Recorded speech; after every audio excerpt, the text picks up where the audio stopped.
Okay, in this section we're going to start by laying out nice and flat on your back, so stretching out in one long line, raising those arms up above the head, taking those arms back as far as you can. Don't force anything and try and relax into that stretch. After you've done that one, you're going to go into the glute stretch next, so raising those arms down, bringing in a knee in towards the chest, holding on to the front of the knee, pulling in as much as you can until you get a good stretch going down the back of that leg, keeping this leg nice and straight on the floor. Exactly the same thing on the other side. Again, pulling in until you get a good stretch. From there, we're going to do an upper side of the body stretch next. So arms out shoulder height on the floor, knees bent, feet together, and then dropping both knees down to the same side and then relaxing into that stretch. You'll see here she's gone to the right, so she'll have a nice stretch going down that left-hand side. If you find you've got too much tightness or shoulder issues up here, if you lower the arm down a little bit, that will take that pressure or pain away, but still give you a good stretch.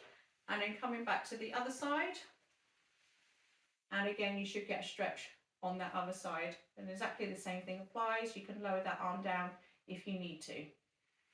Okay, from there we're going to go into a hamstring stretch next. So interlocking your fingers behind the leg, straightening up as much as you can, trying to make sure you've got that knee nice and straight and keeping this one nice and straight on the floor.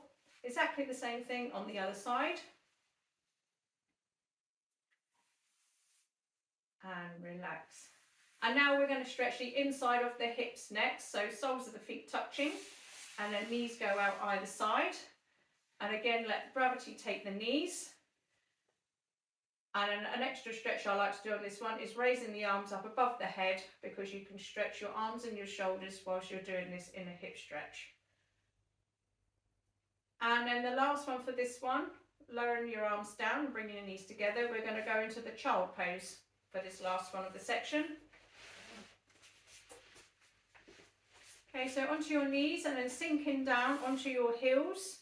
Having your arms out in front, you should get a good stretch going down your arms, all the way through your shoulders, all the way down your back. If you do want a deeper child pose stretch, you can widen your knees and sink down a little bit more, and this will give you a deeper hip stretch.